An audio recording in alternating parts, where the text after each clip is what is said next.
कहते हैं कुछ रातें ऐसी होती है जो कभी ख़त्म नहीं होती, क्योंकि वो बार बार लौट कर आती है उसी इंसान को डराने जिसने उस रात कुछ ऐसा देखा जिसे कभी नहीं देखना चाहिए था।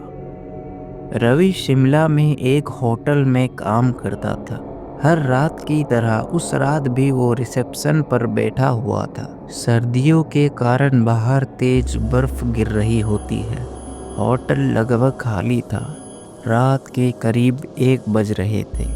तभी एक बुजुर्ग औरत धीरे धीरे चलकर अंदर आई।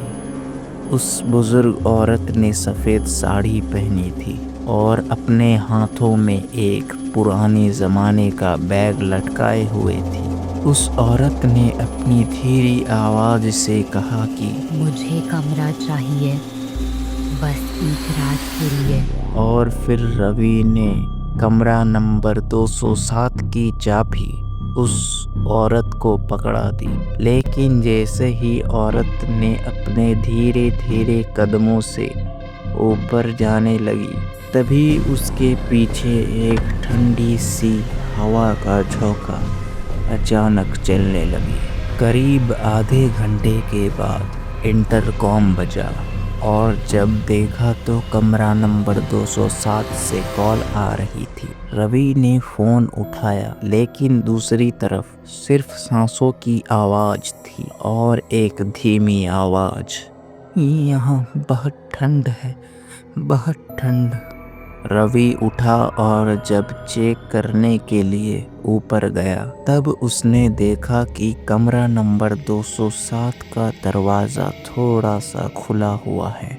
अंदर हीटर चल रहा था, लेकिन जो कमरा था वो बर्फ जैसा ठंडा था और पलंग पर वो औरत भी नहीं थी, मगर पलंग पर सिर्फ एक गीला पुराना बैग रखा था। अगली सुबह जब रवि ने पूरी घटना अपने मालिक को सुनाया, तब मालिक ने रवि से पूछा, कौन सी बुजुर्ग औरत? रवि ने कहा, वो जो रात में आई थी, रूम नंबर 207 में रुकी थी। इतना सुनते ही मालिक का चेहरा सफ़ेद पड़ गया और जो उसने कहा वो सुनकर रवि के पैरों तले ज़मीन खिसक गई। मालिक ने बताया कि रूम नंबर 207 तो पिछले 10 सालों से बंद है, क्योंकि 2015 में वहीं एक औरत की मौत हुई थी। वो होटल में ही ठहरने के लिए आई थी, मगर सुबह बर्फ में जमी हुई मिली।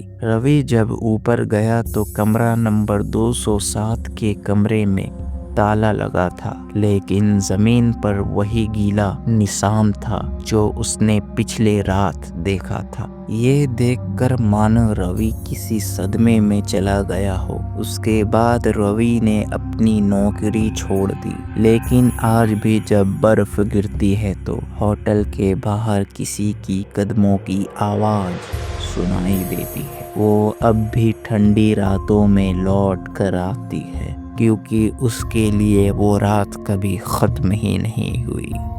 आप क्या मानते हैं? क्या कुछ आत्माएं सच में लौट आती है? कमेंट में बताएं। और डर का सफ़र जारी रखने के लिए हमारे इस चैनल को सब्सक्राइब जरूर।